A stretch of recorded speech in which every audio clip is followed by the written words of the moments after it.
Era a última pessoa que eu ia atender aquele dia. Eu abri a porta do consultório e ali na recepção estava uma senhora forte, sentada, do seu lado uma jovem. Eu sorri para elas e disse: "Vamos entrar?" A jovem disse: "Eu não vou entrar, ela vai entrar sozinha." A senhora levantou com bastante dificuldades, começou a caminhar, se arrastando para dentro do consultório, sentou na pontinha da cadeira. Eu olhei para ela e disse: "O que eu posso fazer para te ajudar?" Ela disse: "Eu não sei se você vai conseguir me ajudar. Já fazem alguns anos, algumas coisas vêm acontecendo comigo e eu não sei mais o que fazer. Eu tenho procurado médicos, eu tenho procurado ajuda. Eles me disseram que eu não tenho nada, que eu precisava de uma ajuda psicológica. Eu resisti muito, mas agora eu estou perdendo o movimento das minhas pernas e por isso eu estou aqui." E ela começou a me contar. Já faz alguns anos, mais de 15 anos, nós morávamos na roça, morávamos no campo. E as nossas filhas eram pequenas. Estávamos ali, íamos levando a nossa vida. E eu tinha uma vizinha que era tudo para mim. Uma pessoa incrível, muito amiga, próxima. Tudo que eu pensava, ela realizava.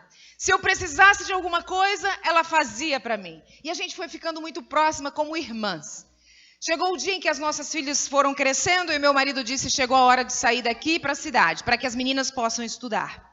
Meu coração ficou esmagado. Como agora eu ia poder me mudar e deixar a minha melhor amiga, minha irmã, aquela que estava me acompanhando nas minhas dores, nas minhas alegrias? Eu fiquei com o coração muito apertado. Eu entendia que as meninas precisavam estudar. Foi muito difícil a partida. Principalmente porque agora longe eu não poderia mais retribuir tudo o que ela já havia feito por mim. Nos mudamos, o tempo foi passando, até que um dia recebemos uma ligação. Era uma ligação da minha melhor amiga. E ela dizia para mim: "O meu filho precisa prestar vestibular. Você pode recebê-lo em sua casa para estudar?" Finalmente eu ia poder retribuir tudo o que ela havia feito por mim. Fiquei muito feliz. Lógico, pode mandar o rapaz. Ele era muito querido. Durante o dia fazia cursinho, mas à noite ele costumava frequentar as baladas, ela disse. Para que não atrapalhasse a nossa rotina, demos uma chave da casa para ele, para que ele pudesse entrar a hora que chegasse, sem precisar nos incomodar. E assim aconteceu por várias semanas, até que um dia, ela disse, até que um dia eu acordei de madrugada para ir ao banheiro. E quando eu passei pela sala, a nossa porta é de vidro e eu vi o rapaz sentado lá fora. Eu pensei: ele esqueceu a chave. Olhei no chaveiro, a chave realmente havia ficado para trás. Eu não achei que estava com roupa conveniente de abrir a porta, eu estava de camisola, então eu pensei: eu vou ao banheiro, e aí eu vou lá, pego, volto para casa, e então volto para o quarto, e assim eu abro a porta para o rapaz. E assim eu fiz. E ela disse: "Edilene", perguntei para ele: "Você esqueceu a chave?" Ele disse: "Ai, desculpa, eu não queria incomodar, já está quase amanhecendo o dia, eu estava esperando amanhecer o dia." Quando eu voltei para o quarto, meu marido levantou a cabeça e disse: "Você não vale nada." Eu disse: "Você está falando comigo?" "Com você mesmo. Você não tem vergonha. Você tem idade para ser mãe desse rapaz." Eu disse: "Você está entendendo alguma coisa errada?" Ela disse: Não estou entendendo nada. Cala a sua boca, eu não quero nem ouvir você." Ela disse: "Eu tentei insistir, eu tentei explicar para ele, mas ele não queria me ouvir. Cada palavra e frase que eu dizia, ele me mandava calar a boca, dizendo que eu era uma vergonha, que eu não tinha idade para estar fazendo aquilo." E não entendia. Eu imaginei que ele podia estar meio chateado porque eu havia mexido nas coisas para pegar o meu hobby. E por isso ele havia despertado. Pensei comigo: amanhã cedinho, assim que o dia amanhecer, eu vou falar com ele. Explico tudo. E me deitei quietinha. Ela disse: "Mas assim que o dia amanheceu, eu me virei para ele e falei: sobre ontem." Ele falou: "Cala a boca." E eu disse: "Você tem que me ouvir. Cala a boca, você é uma sem vergonha, você não vale nada, você tem idade para ser mãe desse rapaz." E eu insisti, ela disse. Insistia tentando explicar o que havia acontecido na noite anterior, mas foi em vão. Para evitar uma briga, uma cena, eu pensei, vou pedir o rapaz para falar com ele, quem sabe o rapaz ele vai ouvir. Pedi o rapaz para conversar e foi a pior coisa que eu fiz. Porque quando o rapaz começou a falar para ele o que havia acontecido, ele mandou o rapaz calar a boca e disse para ele, arruma suas coisas e volta, vai de volta para sua casa, eu não quero você aqui. Você pode imaginar como ficou meu coração, ela disse. Meu coração ficou apertado, o filho da minha melhor amiga, agora tinha que voltar para casa, que situação! Eu estava tão feliz por poder retribuir tudo o que ela havia feito por mim. Ela disse, eu fiquei amargurada. Naquela noite ele não deitou mais na cama comigo. Naquela noite ele trouxe um colchão e colocou do lado da cama. As semanas se passaram até que ele saiu do nosso quarto e foi dormir no quarto de hóspedes. As nossas filhas eram pequenas e quando eu tinha alguma coisa para falar, o recado sempre era pelas meninas. As meninas levavam e traziam recados. Por mais que eu tentasse, vários dias depois eu ainda tentei conversar com ele, explicar o que havia acontecido, entender o que ele achou que havia acontecido, mas era em vão, ele simplesmente não me ouvia. Semanas se passaram, nossas filhas cresceram, os anos passaram, as meninas saíram de casa e foram estudar fora e ficamos só nós dois. E ela disse, Dilene, eu era professora de música. Eu tinha um conservatório na cidade. Os filhos das pessoas mais importantes da cidade estudavam comigo. À medida que os dias foram passando, os meus dedos começaram a ficar enrijecidos. E eu comecei a ter dificuldade de articulá-los para tocar o meu piano. O tempo foi passando e aquilo foi ficando mais complicado.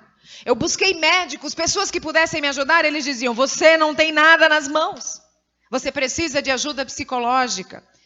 Mas eu não acreditava que fosse possível. Eu fiz todos os exames que você pode imaginar. Realmente nada nas minhas mãos. O tempo passou e por perder a habilidade de tocar o meu piano, eu fui perdendo os alunos também. Até que chegou o dia que eu precisei fechar o conservatório. Não tinha mais ninguém. Filhos fora de casa, eu não tinha mais trabalho. Mais de 15 anos ele não falava comigo. Ele não trocava uma palavra comigo e nem ouvia as coisas que eu dizia para ele. E ela disse, esse tempo todo se passou e agora eu estou começando a sentir que eu não, com dificuldade de articular as minhas pernas. Eu não estou conseguindo mais caminhar direito. Eu tenho feito todos os exames, procurado os médicos e eles dizem, você precisa de ajuda psicológica, você não tem nada nas pernas também. Eu estou preocupada, é por isso que eu estou aqui. E ela, encerrando a conversa, ela me disse, mas eu vou te dizer uma coisa. Todos os dias quando eu acordo, todos os dias eu sento na minha cama e eu digo para mim mesma, eu jamais vou esquecer o que esse miserável fez na minha vida. Eu jamais posso esquecer, ele acabou com a minha vida. Enquanto eu ouvia o que ela falava, o Espírito Santo dizia para mim, Dilene, diga que tem jeito. Diga para ela que há esperança, que tem como resolver essa situação. O olhar dela era triste, sentada ali, sem nenhum tipo de esperança, definhando, literalmente morrendo. Quando ela terminou a história dela, eu olhei nos olhos e disse, você gostaria de voltar a tocar o seu piano? Ela disse para mim, é a coisa que eu mais quero em toda a minha vida. Porque hoje eu convivo com ele somente pela casa e pela comida. Porque a gente não se fala, a gente não troca uma palavra, cada um vive a sua vida lá dentro. Eu lavo e passo para ele, em troca eu tenho abrigo e alimento. Essa é a nossa relação. Claro que eu gostaria de voltar a tocar o meu piano. E eu seria capaz de fazer qualquer coisa. O que você acha que eu preciso fazer para tocar? Volta o meu piano. Eu olhei bem nos olhos dela. E eu disse, você precisa perdoar o seu marido. Ela me olhou de novo e disse, se eu tenho que perdoar o meu marido, eu prefiro nunca mais tocar o meu piano. Eu fiquei impressionada. Eu jamais tinha conversado, atendido alguém que estava morrendo, literalmente morrendo, definhando, perdendo a sua habilidade de locomoção, perdendo a sua habilidade de se locomover. E eu dizia para ela, tem esperança, tem jeito, só precisa perdoar. E ela me dizia, se preciso perdoar, então eu prefiro morrer.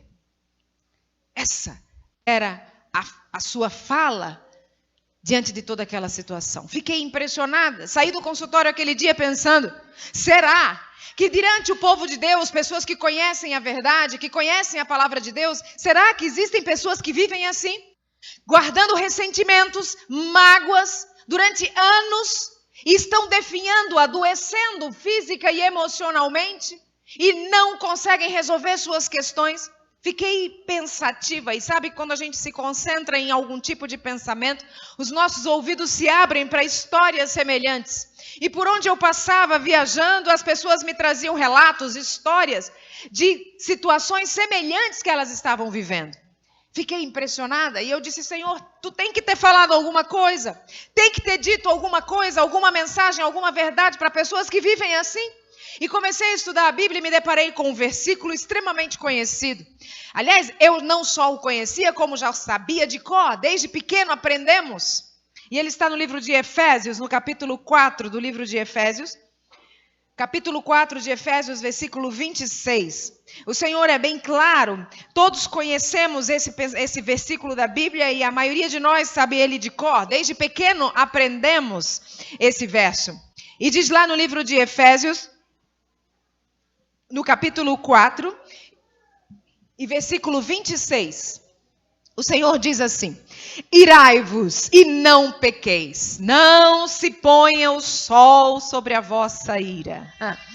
Quando eu li isso aqui, eu nunca tinha compreendido direito, e o versículo 27 diz, nem deis lugar ao diabo. Eu sabia de cor, mas nunca havia parado para pensar exata e precisamente o que o Senhor quer dizer com isso. E eu fiquei feliz quando eu comecei a ler esse versículo e tentar entendê-lo, porque o Senhor diz assim, irai-vos. Olha que coisa boa, Deus é bom.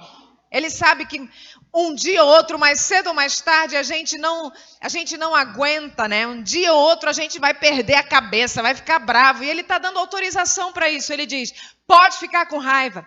Pode ficar nervoso, pode ficar bravo, não é pecado ficar bravo, nervoso, com raiva.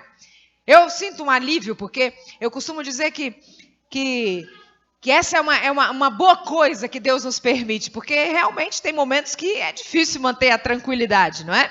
E Ele diz, pode ficar nervoso, pode ficar com raiva, olha que coisa boa. Mas Ele continua, Ele devia ter parado aí, porque facilitaria bem a nossa vida. Mas Ele continua lá, irai-vos e não pequeis. Aí ficou complicado. Porque como é que eu fico irada? Como é que eu fico com raiva e não peco? Ele explica. Ele faz tudo direitinho. Ele diz, irai-vos, não peque. Eu vou dizer como é que você faz para não pecar.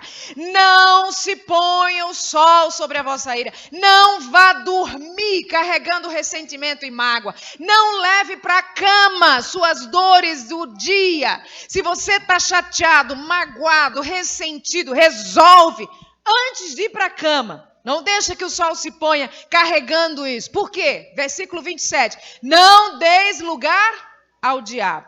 Primeira vez que eu compreendi o que o Senhor quer falar. O Senhor é Deus, Ele sabia. Porque você pode estar pensando, não, Adilene, não pode ser assim. Tem coisa que é difícil resolver no mesmo dia. Tem coisa que é muito complicado. Nossa vida, não, eu tive um problema e eu estou tentando resolver, mas no mesmo dia, antes do sol se pôr, difícil. Olha, o Senhor é o fabricante, o Criador, Ele conhece. Ele sabe que quando não resolve logo, é difícil resolver na hora, mas fica muito mais difícil resolver depois. Ele sabe disso. Ele sabe bem, por isso ele diz, olha, resolve. Resolve logo, não vai para a cama, porque quando você vai assim, você dá espaço para o inimigo de Deus. Você dá espaço para o Senhor das trevas na sua vida. E Deus é Deus, Ele podia ter feito um esquema aqui. Ele podia ter dito assim, olha, eu entendo que tem coisas que não dá para resolver assim. Então vamos lá. Se o problema for com o marido, 5 pôr do sóis, tá bom? Acho que 5 pôr do sóis tá bom. Se o problema for com o filho, 2 pôr do sóis, porque com o filho a gente, né, eu sei que vai mais rápido. Mas se for com a sogra, 200 pôr do sóis, talvez, não sei. Depende Depende da sogra aí. Então, Deus conhece a gente. Ele podia ter feito uma escala, não podia? Porque Ele sabe quem somos nós. Ele sabe quem é você. Ele sabe as maiores dificuldades da sua vida. Ele sabe com quem é mais difícil de resolver. Então Ele podia ter feito uma escala para facilitar. Ele facilita a nossa vida de tantas formas. Ele facilita a nossa existência de tantas maneiras. Por que será que Ele não fez isso? Porque Ele conhece o funcionamento.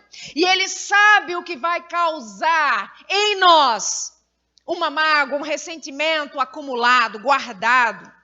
E aí eu compreendi que aonde há trevas, a luz não pode existir. E se Ele diz que é para resolver, porque a gente não pode dar lugar ao diabo, Ele está dizendo assim, ó, se você não resolve, você vai para a cama acompanhado do Senhor das trevas. Porque não há possibilidade de servir a dois senhores. Se eu estou com o Senhor, logo o inimigo se afasta. E se eu estou com o inimigo, não há possibilidade da luz entrar. Tem coisas na vida que não tem como dizer, eu sou quase. O que você quer ver? Eu não posso chegar aqui e dizer para vocês, gente, eu estou quase grávida. Não existe essa possibilidade. Ou eu estou grávida, ou não estou. Eu não posso dizer para vocês, sabe o que é? Que eu sou mais ou menos honesta. Ou eu sou honesta, ou eu não sou. Então eu não posso dizer, olha, eu vivo mais ou menos na luz. Não existe essa possibilidade. Ou eu faço a vontade de Deus, ou eu já decidi de que lado eu estou. Não tem como ser mais ou menos, você precisa entender isso. Por isso ele diz, não pode se pôr o sol, não pode. E não adianta dizer que aqui não se põe, porque eu já estou aqui há 2 dias e eu já vi. Ele se põe aqui todos os dias, exatamente igual lá onde eu moro, todo dia. Então essa regra se aplica para mim e se aplica para você também. Ok, eu já entendi. Impossível receber a plenitude do Espírito Santo de Deus se nós carregamos mágoas e ressentimentos. O Senhor é claro. Está claro, Ele não põe com pressa quente. Ele diz o que tem que dizer. Nós é que ficamos, peraí, mas temos que resolver. O Senhor está sendo claro aqui. E eu comecei a pensar, será que emocionalmente também a mágoa pode trazer prejuízo? Será que ela interfere na nossa psique de alguma forma? E eu comecei a ler e a estudar e descobri que a mágoa é uma doença emocional degenerativa. Vocês conhecem doenças degenerativas? Alzheimer, Parkinson e etc. Não tem cura. Não tem cura. Se a medicina está avançada e busca medicações para diminuir sintomas, retardar o processo, mas não há cura ainda. Assim é a mágoa. Se você carrega mágoa dentro do coração e não resolve, vai começando a entrar num processo de degeneração. E o primeiro estágio dessa doença degenerativa, que é a mágoa, é o estado do enfraquecimento físico, mental e espiritual. Você vai enfraquecer, não só emocionalmente, como fisicamente e espiritualmente. Olha o enfraquecimento espiritual. Você só vai à igreja no sábado. E ainda só chega para o culto. Porque aquele negócio de escola sabatina, todo mundo falando, eu não gosto desses negócios, não. Eu vou para o culto porque é a mensagem, e olhe lá também, tem que ver quem prega, porque, né, isso é difícil. Quarta, sábado, gente, eu sei, eu não deixei de ser cristão, não, é só porque eu estou, né, a gente sempre tem uma desculpa politicamente correta para justificar o nosso enfraquecimento espiritual. Já nem estudo Bíblia e lição, aliás, eu costumo levar a Bíblia dentro de um smartphone ou de um iPad. O pior é quando eu estou lendo a Bíblia e falta a bateria bem na hora lá porque eu já não tenho mais um vínculo, uma ligação com isso. Lição, estudar, esse negócio é chato, né? Eu até às vezes ainda pego lá atrás e copio a resposta lá e boto, porque daí ninguém na classe abrir assim, não tá, né? Vai ficar chato. Veja como há um enfraquecimento espiritual, enfraquecimento emocional. Chegou alguém novo na comunidade. E alguém procura você e fala, olha, nós estamos recebendo uma pessoa que vem de outra igreja e tal, a gente queria ficar junto. Não me envolve nisso não. Não me envolve não, porque olha, gente não vale nada. A gente se doa, a gente faz, depois a gente, leva. Então eu não quero me envolver. Se precisar de dinheiro eu dou, se precisar de ajuda aí eu dou, mas não, nada comigo. Começam a haver conflitos externos com as pessoas da convivência, né? Um enfraquecimento emocional. Eu não consigo mais lidar com as pessoas emocionalmente. E aí vem o enfraquecimento físico. Eu não tenho mais energia física para fazer muitas coisas. Antes, se tivesse um programa no domingo, eu ia, na sexta eu ia, no sábado eu ia a qualquer programa. Mas hoje eu vou no sábado e não me chama para tarde, não. Vai ter programa à tarde? Ah, não. Trabalho a semana toda. Hoje é meu dia de descansar. Sabe, não tem energia mais, estou ficando velho. Isso é para os novos. Eu já não preciso mais aprender. E aí a gente vai dando as justificativas, porque falta energia física.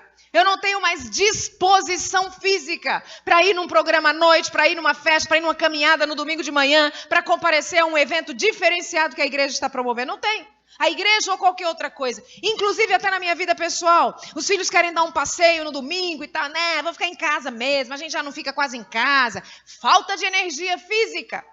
Falta de energia física. Se parasse aí com a ajuda de Deus e o poder do Espírito Santo, eu creio, poderia haver cura. Claro. O problema é que é uma doença emocional degenerativa.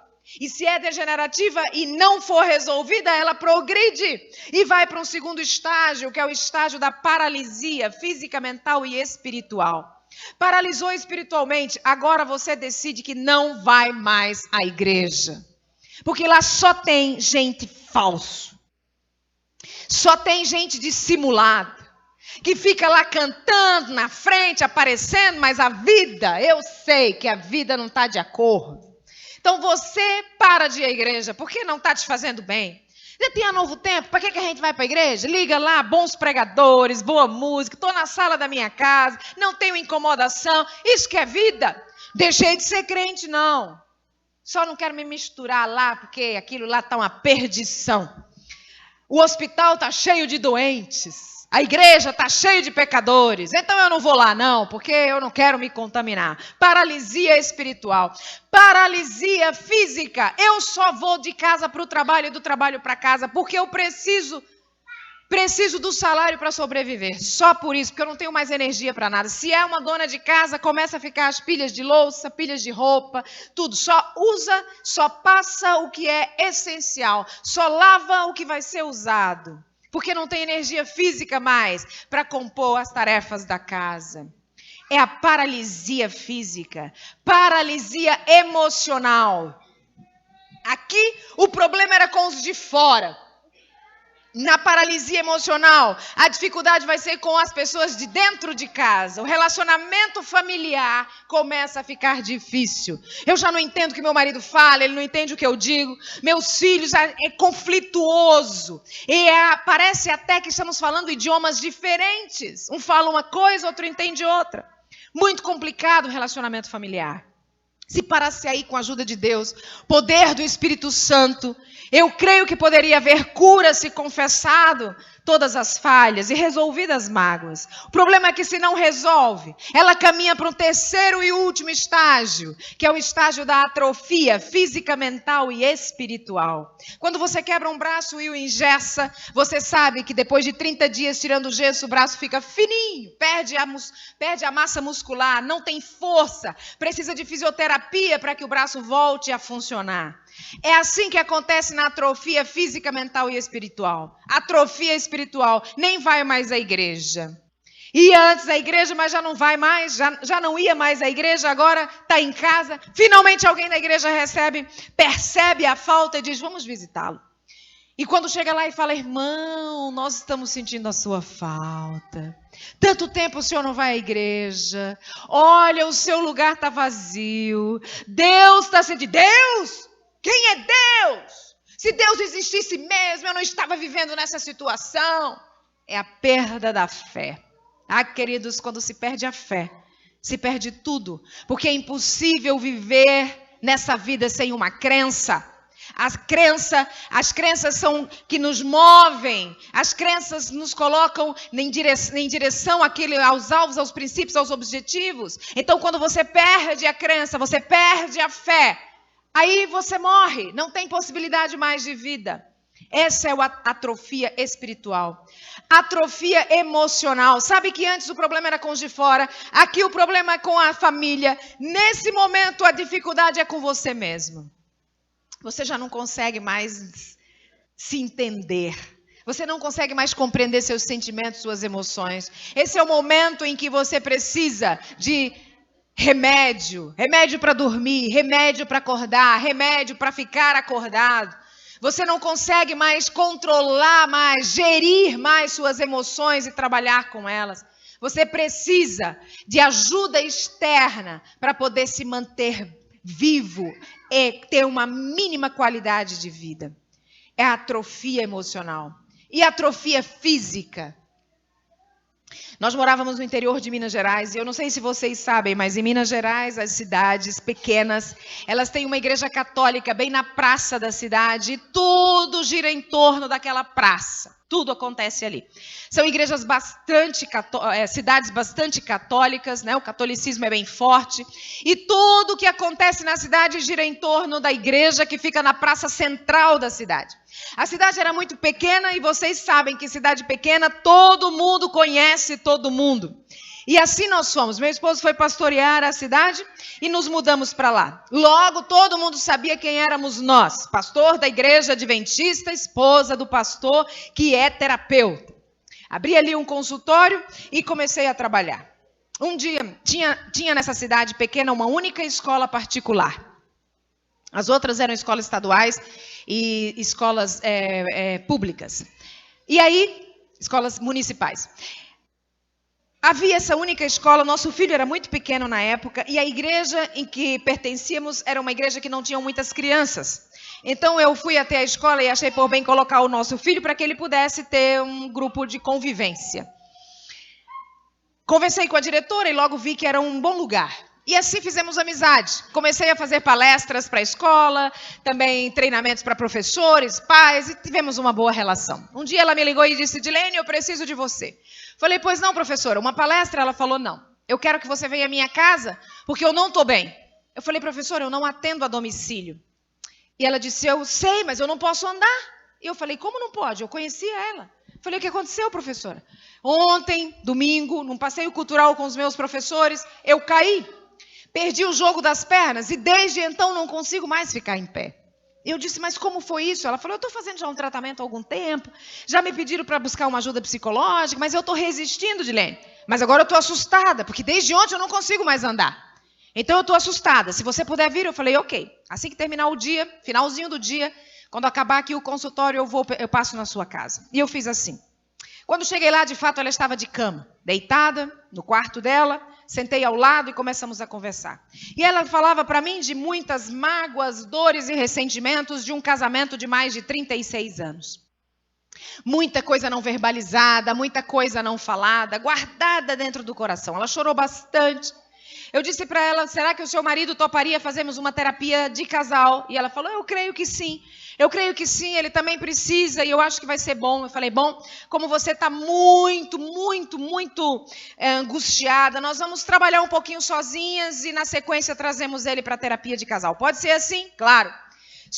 Costumo atender uma vez por semana, mas estou achando você muito mal. O balde está muito cheio, então eu vou voltar na quarta-feira para a gente poder conversar mais um pouco, tentar aliviar um pouco, e aí a gente vai dando seguimento. Combinei assim com ela e me despedi, fui embora. Quarta-feira eu voltei. Quando voltei na quarta-feira, ela já veio abrir a porta, arrastando as pernas com uma bengala, e eu disse: você já está de pé? Ela falou: graças a Deus. Eu disse: pela graça de Deus, assim que resolvermos isso, você vai voltar a andar, eu tenho certeza. Vamos resolver essas questões e logo você vai estar bem. Entramos e sentei na sala e ela começou a conversar, mais uma hora de conversa. Ela chorou bastante, contou muitas coisas da sua história, do seu relacionamento. Quando finalizamos, eu me despedi e disse: semana que vem você vai ao consultório, se Deus quiser, porque você vai estar andando em nome de Jesus. Ela era católica, muito católica, catecista, cuidava da criançada da cidade inteira, passava por ela através da catequese, muito respeitada na cidade, não só por ser a única escola particular, como também pela função que ela tinha na igreja católica. Ela sabia bem quem eu era, né? E eu sabia bem quem ela era também. Então, quando eu acabei, me despedi e comecei a sair. Quando eu comecei a sair, o Espírito Santo disse assim: Dilene, volta e ora. Eu falei: Senhor, não foi uma visita missionária. era trabalho. Foi na casa dela, mas era trabalho. E continuei saindo. E aí o Senhor disse, volta e ora com ela. Falei, Senhor, ela me pagou para eu vir aqui. Como é que agora eu vou dizer para ela que eu vou orar? Isso vai ficar meio estranho. Vão pensar que eu estou querendo converter a mulher. E continuei saindo. Eu já estava próximo no portão quando o Senhor falou, volta e ora. Eu senti uma força assim diferente na palavra do Senhor no meu ouvido. E eu olhei para trás e falei, como é que eu vou voltar agora? Já estou perto do portão. As pessoas não acreditam, mas eu sou bastante tímida. Eu tenho facilidade de falar com quem eu conheço e é da minha convivência. Mas se eu não conheço, se eu não tenho relacionamento, eu não tenho facilidade para puxar a conversa. Sobre o que a gente fala, o que vamos conversar? Eu costumo ficar calada. E eu olhei e falei, Senhor, como é que eu viro agora e digo que eu quero fazer uma oração com ela? Eu estou aqui perto do portão já. E eu olhei para trás, ela estava em pé na porta me olhando. E eu olhei para ela e fiquei sem graça e eu falei, eu posso orar? Ela olhou para mim e falou, nossa, eu estava justamente esperando por isso. Falei, valeu, Senhor. Voltei rapidinho, entrei novamente. Eu disse para ela, pode ficar sentada. Ela tinha dificuldade de se locomover e eu ajoelhei pertinho dela e eu fiz uma oração. Eu não sei explicar para vocês o que aconteceu, mas enquanto eu orava, eu tive a sensação, eu não vi nada, mas tive a sensação de que ela estava passando mal. Enquanto eu orava, aquela sensação se apoderou de mim, eu abri os olhos rapidinho para olhar para ela. Ela estava com os olhos fechados, cerrados, as mãos postas, e eu pensei, será que ela está passando mal? Então eu abreviei a minha oração, acabei logo, terminei, abri meus olhos, levantei, olhei para ela, ela continuou com os olhos fechados. Ela foi abrindo lentamente os olhos e ela me olhando e disse, Dilene, você acredita em visões? Acreditar. Eu acredito, falei para ela, acredito, claro. Minha igreja é formada por visões, profetas. Acredito, falei para ela, acredito. Ela me olhou e disse, você acredita em revelações? Acreditar, eu acredito, claro que eu acredito. A Bíblia é a revelação de Deus para nós, eu acredito, claro. E ela disse, então me explica. Enquanto você orava, eu vi claramente, eu ia caminhando na frente, andando, e uma multidão vinha atrás de mim. O que significa isso? Eu não sei. Não sei, falei para ela. Mas eu sei uma coisa, se isso for importante, se isso tiver algum significado importante para você, Deus vai revelar, Ele vai dizer o que significa isso. Porque Deus, o Deus que eu conheço, não deixa nada aos seus filhos sem revelar, sem explicar, sem fazê-los compreender se isso realmente é importante para eles. Então fica tranquila, se for importante você vai saber. Me despedi e disse para ela, olha, semana que vem você vai ao consultório, porque você vai estar andando em nome de Jesus. E quando eu olhei para a mesa, a Bíblia dela estava sobre um livro que eu reconheci imediatamente. Eu empurrei a Bíblia um pouquinho e eu vi o livro. E ela disse, esse livro é da sua igreja. Falei, eu sei. E daí, você já leu? Todinho. E eu disse, daí? Porque é impossível ler aquele livro e continuar do mesmo jeito. Que livro era aquele? O Grande Conflito. E eu disse, você leu? Li. Eu sou adventista do 7º dia, ela me disse. O meu marido era pastor da igreja adventista. Eu nunca vi ela na igreja. Nunca tinha visto ela na igreja. Como é que ela era adventista do 7º dia? Os nossos paradigmas, né? E eu disse, mesmo? Ela disse, eu guardo o sábado. Sério? Guardo. De pôr do sol a pôr do sol. Opa! Ela falou, E eu também mudei a catequese. Mudou como? Eu agora estou ensinando os meninos a orarem a Deus, a irem a Deus através de Jesus, e não mais através de Maria. Opa, parece que ela leu mesmo. E eu disse para ela, e o padre? Ele não sabe disso. Tá bom, melhor que não saiba então. Tá ok, falei para ela, tá bom? Fui embora. Na sexta-feira eu senti um desejo profundo de ir lá fazer o pôr do sol. Ela falou que era adventista do 7º dia, nunca tinha ido à igreja, mas enfim... Mas eu sou envergonhada, tímida, e eu pensei, como é que eu faço isso?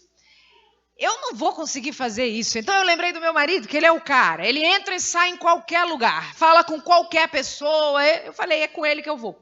E eu falei, amor, eu preciso fazer uma visita sexta-feira no pôr do sol. Você vai comigo? Vamos lá. Quem é? Eu falei, a professora fulana. Ótimo, eu vou preparar uma literatura que vai interessar ela. E já começou a se organizar. Eu falei, tá bom. Com ele eu fico tranquila, porque ele fala o suficiente, eu posso ficar quietinha, não tem problema. Falei, mas eu vou ligar antes, para que ela possa se preparar para receber.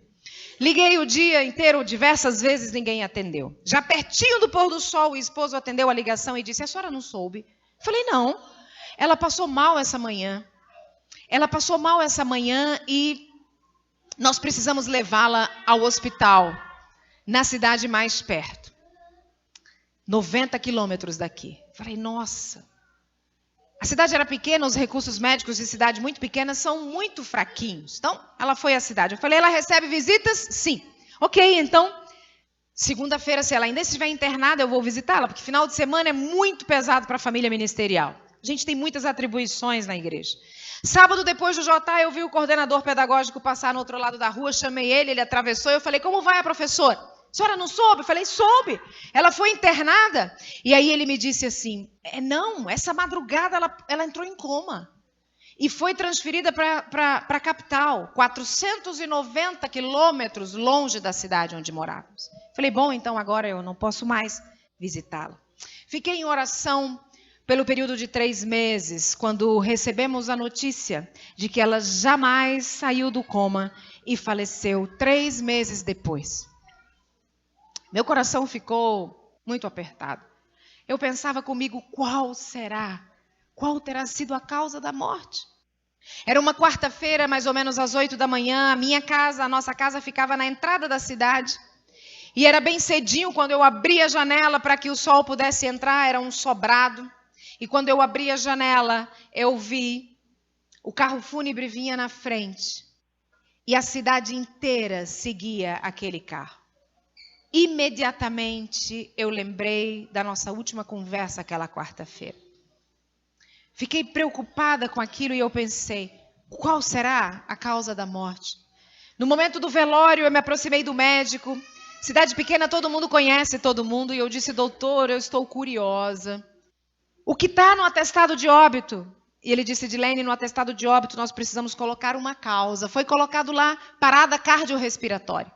Mas eu a conhecia e eu a acompanhava. E eu posso dizer para você, com toda segurança, morte por questões emocionais. E antes que você que está sentado aqui duvide do que eu estou falando, eu vou dizer para você o que está em Mente, Caráter e Personalidade, página 494. Desgosto, ansiedade, remorso, sentimento de culpa, todos tendem a consumir as forças vitais, convidar à decadência e levar à morte. Não é brincadeira. Não é brincadeira o que está escrito lá. O Senhor conhece você. Ele conhece a mim. Ele diz isso. Ele diz, queridos, por favor, não guardem ressentimentos, não guardem mágoas, não guardem essas questões dentro do coração de vocês, porque sentimentos negativos, emoções negativas consomem energia vital. Elas consomem vida, elas tiram a força da vida de dentro de você e vão te conduzindo para a morte, vão te conduzindo para o enfraquecimento até chegar à morte. E ele não está falando de uma morte só de emoções, de uma morte, uma pseudo-morte. Ele está falando de uma morte real. Queridos, isso é muito sério. E o Senhor nos diz que a gente precisa resolver nossas mágoas e ressentimentos. A palavra de Deus diz também que se você tem algum problema, alguma mágoa, algum ressentimento, você deveria deixar a oferta ali e primeiro resolver com o teu irmão essa mágoa. Ele diz, se você traz uma oferta na presença do Senhor e você traz carregando mágoa e ressentimento, deixa essa oferta aí e vai lá resolver com esse irmão, porque se você não resolver até a sua oferta será abominável. Ele diz mais, ele diz assim, olha, eu não posso perdoar você. Se você não perdoa, se você não resolve as suas diferenças, você me impossibilita de perdoar você. Porque a palavra de Deus diz, perdoa as nossas dívidas assim como nós perdoamos aquele que nos deve. Se você não perdoa, você impossibilita Deus, não porque Ele não tenha poder, Mas você coloca na posição de impossibilidade para ele vir te perdoar. Porque você está carregando mágoas e ele não pode resolver com você. Você está sentado dizendo, Dilene, mas olha, se eu te contar o que fizeram comigo, foi doloroso, foi grave, foi difícil. Eu não posso mesmo perdoar. Eu não consigo esquecer. Eu vou dizer uma coisa para você, perdoar não é esquecer. Coloque isso na sua cabeça. Perdoar não é esquecer. Para você esquecer, você teria que levar uma paulada na cabeça. Você tem um problema de memória. Então, perdoar não é esquecer. E o que é perdoar? Eu tinha 5 anos e morava no interior lá de Pernambuco. Meu pai falou, vou buscar o carro na oficina. E eu falei para ele, pai, deixa eu ir com você. Vamos embora. Mas eu falei, eu quero ir de velocípede. Velocípede é o famoso triciclo hoje, né? Ele não tem freio, etc. E o meu pai disse, vamos embora. E eu tinha que pedalar muito rápido para alcançar as passadas do meu pai. A oficina ficava numa descidazinha, eu preparei o velocípede ali, era pertinho de casa, preparei o velocípede para descer embalado aquela descida e senti o ventinho no rosto. Segurei firme no guidão e botei as perninhas abertas para dar o impulso para eu poder realmente descer com velocidade. Quando eu desci, recebi o ventinho conforme planejado, eu só tinha 5 anos, mas quando eu entrei na oficina embalado, eu vi lá atrás aquelas latas de óleo para carro, várias abertas. Eu imaginei que se eu batesse lá, eu ia me machucar. Então eu coloquei os 2 pés no chão na tentativa de parar o velocípede, porque ele não tem freio.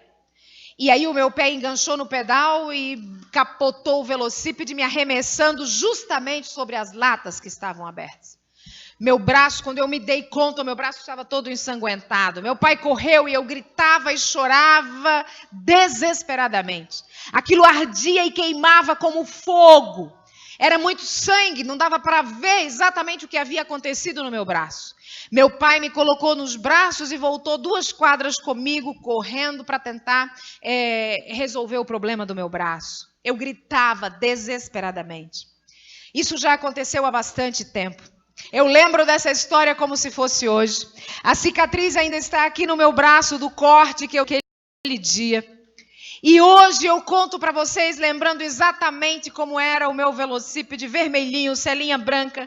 Eu lembro da fisionomia do meu pai. Eu lembro que a dor era terrível, ardia e queimava. Eu lembro da situação, a cicatriz está aqui para me fazer lembrar de toda a história. A única diferença daquele dia para hoje é que ela não dói mais.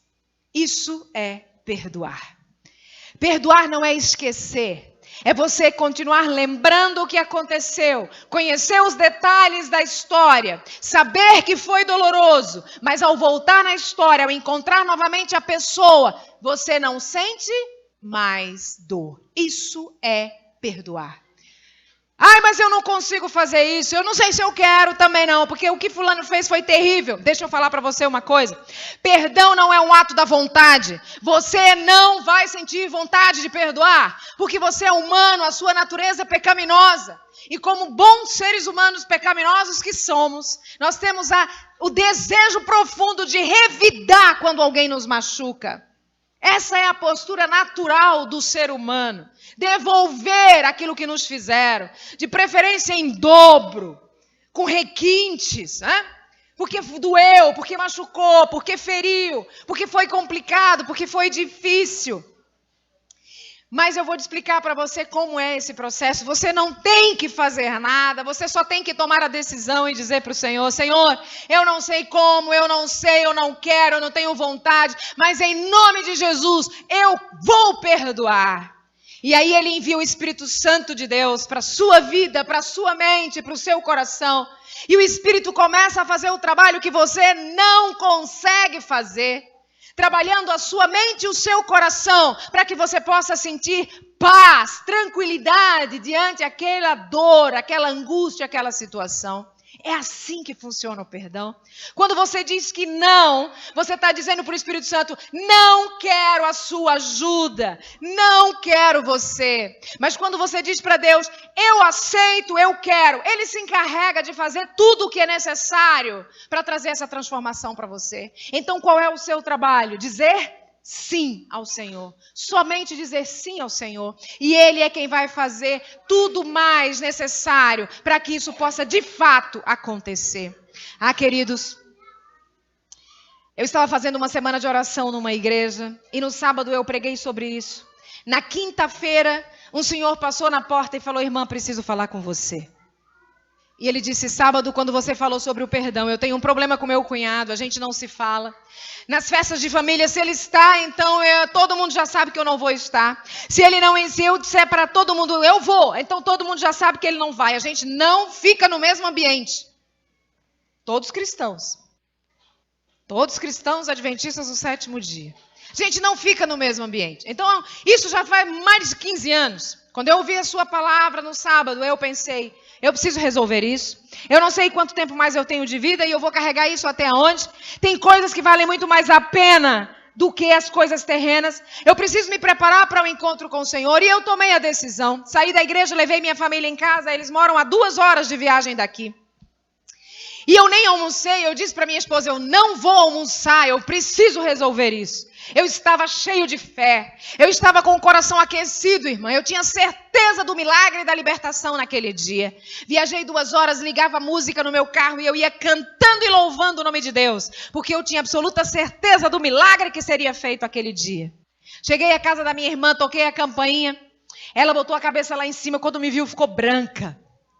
Arregalou os olhos. Eu falei: abre a porta. Ela desceu e falou: o que você está fazendo aqui? E eu disse para ela: eu ouvi uma mensagem e eu vim para resolver. Vai lá chamar teu marido. Não, Emília, vai lá chamar teu marido. A gente vai ter uma conversa.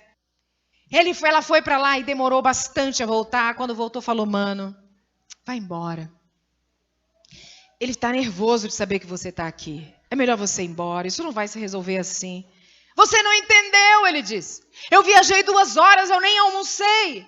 Eu viajei 2 horas para vir aqui porque eu quero zerar, eu quero paz, eu quero tranquilidade, eu quero a libertação em Cristo Jesus. Vai lá, fala com ele, eu não vou embora. Você não está entendendo, eu não vou sair daqui sem resolver. Vai lá, chama ele. Mano, vai lá. E ela foi. Demorou mais um pouco e voltou e disse para ele: mano, ele está ficando bravo.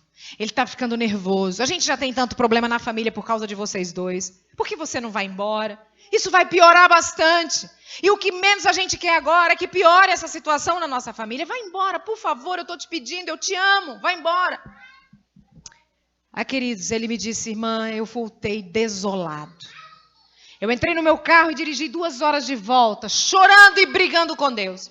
Senhor, eu fui lá resolver. Eu estive lá, eu me humilhei, eu fiz todo o possível. O que aconteceu? Eu só queria dizer para ele que estava tudo bem. Por que ele não desceu? Por que eu não consegui resolver? Queridos, ele disse: irmã, hoje bem cedo ainda. Ainda não havia amanhecido o dia. A campainha da nossa casa tocou. Descemos todos, fomos até a sala um pouco apavorados, porque campainha tocando essa hora da manhã, a gente pensa que é alguma coisa ruim que está acontecendo. Quando eu abri a porta, minha esposa e filhos na sala, era o meu cunhado, acompanhado da minha irmã e dos filhos. Entraram todos. Ele caminhou em direção a mim e disse: sábado, quando você foi à minha casa, eu queria descer. Eu queria descer, mas algo me segurou lá em cima e eu não consegui descer. E é por isso que eu estou aqui hoje. Porque eu também quero zerar as nossas diferenças. Porque eu também quero libertação. Porque eu também quero paz. E ele disse: irmã, naquele momento na sala da minha casa, nós dois nos abraçamos e caímos ajoelhados na sala da casa. 2 homens grisalhos, ajoelhados, chorando como 2 crianças. E só então eu entendi por que o milagre não pôde acontecer no sábado.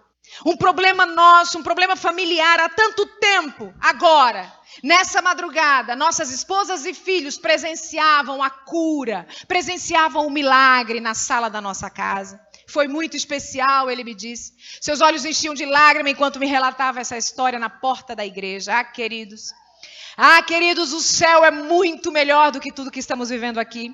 E alguns de nós andam correndo o risco de perder o céu por causa de uma picuinha que aconteceu aqui embaixo. Por causa de um olhar estranho. Por causa de uma fala que é inclusive mentirosa a seu respeito. E você vai lá tirar satisfação e você não aceita mais conviver com a pessoa, estar ao lado ou conversar com essa pessoa. Quantas vezes injúrias, palavras mentirosas são ditas a seu respeito e você fica magoado, chateado, impossibilitado de herdar a vida eterna por causa de picuinhas. Porque quando você coloca qualquer coisa que seja diante a vida eterna ao lado do Deus eterno, se torna uma picuinha. Se torna uma coisa simples, se torna uma bobagem diante de tudo que Deus tem prometido para nós. Eu vou dizer uma coisa para você. Quando as dificuldades, os problemas e as lutas têm data para terminar, a gente tem força para reagir diante deles. Nossa filha tinha 4 aninhos e fui fazer palestra em um lugar, aproveitamos para tirar 8 dias de férias na cidade. E assim, no dia que ela chegou a Hugo, ela comeu e ela começou com uma diarreia e vômito muito intenso, até que precisou ser internada. Houve uma desidratação grave. E a pediatra, ao olhá-la, disse para mim, olha, ela vai ficar 4 dias internada. Nós tínhamos 8 dias naquela cidade. E eu disse 4 dias, mas ela vai ficar bem. Ah, queridos, todos os dias eu olhava para minha filhinha e eu dizia para ela, faltam 3 dias. Agora só faltam 2, meu amor. Agora só falta 1 dia e nós vamos poder sair daqui. No último dia, quando a médica passou e disse, estão liberados, podem sair hoje. Eu falei, hoje a gente já pode ir embora. A gente já pode sair. O meu coração se aquecia e se tranquilizava, porque quando a dor tem prazo de validade, a gente tem força para lutar. Quando a gente sabe que vai acabar tal dia o problema, a gente se enche de energia, a gente se enche de força, a gente se enche de garra para realmente resolver aquilo. Eu tenho uma boa notícia para você. Eu tenho uma notícia ótima para você nessa manhã. Os seus problemas, as suas dificuldades, as suas angústias, as suas dores têm prazo de validade. Tem prazo de validade. E elas já estão com a data certa para acabar. Assim que o nosso Senhor Jesus Cristo chegue a essa terra, todos os problemas e dificuldades serão resolvidos em nome de Jesus. E aí você vai entender que não vale a pena ficar mal, triste ou chateado por causa de alguma coisa que alguém te disse ou fez. Queridos, antes que eu possa terminar essa mensagem nesta manhã, eu preciso perguntar se tem alguém aqui que deseja uma oração especial. Que deseja uma oração especial porque tem algo a ser resolvido com alguém ou até consigo mesmo. Alguns de nós fazemos algumas bobagens na vida e precisamos perdoar a nós mesmos também. Alguns de nós têm, às vezes, algumas atitudes. E temos dificuldades de entender que no momento em que nos ajoelhamos e dizemos, Senhor, perdoa. Ele perdoa imediatamente. E ficamos sofrendo, angustiados, nos amargurando durante anos de nossa vida. Por causa de algo que foi cometido no passado. Deus é um Deus de misericórdia. Ele é um Deus de graça. E Ele está disposto a te oferecer o perdão. Existe porventura alguém aqui que deseja essa oração especial, que precisa encontrar alguém e resolver. Deus seja louvado. Eu quero convidar você para vir à frente, perante o altar do Senhor. Eu sei que precisa coragem. Eu sei que uma vozinha você está ouvindo aí dizendo, não vai mexer com isso que vai piorar. Não vai piorar, com Deus sempre melhora. E se alguém quer essa oração especial nessa manhã, pode vir aqui à frente. Eu sei que alguns dizem, eu vou ficar em pezinho aqui onde eu estou. Não fique aí, você precisa se mover. O inimigo precisa ver você se mover para saber que a decisão foi tomada, que você sabe o que você quer e que você vai andar em relação a isso e que você vai resolver coisas que estão te aprisionando, coisas que estão te amarrando ao passado. Eu sei que não precisam todos levantarem, alguns não precisam, resolvem seus problemas ali mesmo, assim que acontece. Mas se você precisa de uma oração especial nessa manhã, porque você tem algo a resolver, e você vai resolver o quanto antes, você vai zerar essas diferenças, para que a tua vida seja plena, para que você possa novamente ter a sua vida restabelecida ao lado do nosso Senhor Jesus Cristo. Essa é a oração que você precisa, o Espírito vai trabalhar em seu coração pela graça do nosso Senhor Jesus Cristo. Eu vou fazer essa oração, e se você que ainda estiver sentado, sentir que ainda precisa dessa oração, essa oração não é para todos. Essa oração é só para quem precisa resolver alguma coisa com alguém ou consigo mesmo. Vamos clamar ao Senhor e Ele vai estar em nosso meio, pronto para fazer o milagre que precisamos. Deus bondoso, Senhor grandioso, Pai poderoso, Nós estamos aqui em tua presença porque acreditamos que tu podes todas as coisas. Por isso, Pai, por favor, tu estás vendo cada um de nós que está de pé e veio à frente. Tu sabes as lutas, as dificuldades, as angústias, os problemas. Tu sabes todas as coisas. Por favor, Pai, envia o teu Espírito poderoso para entrar em nossa mente nesta hora.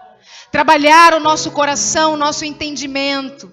Que possamos procurar a pessoa que necessitamos, possamos resolver as nossas diferenças, nos livrar das mágoas, angústias, das dores, dos ressentimentos, oferecer o perdão a nós mesmos e aos outros, para sermos libertos e conseguirmos receber em plenitude o Espírito Santo de Deus.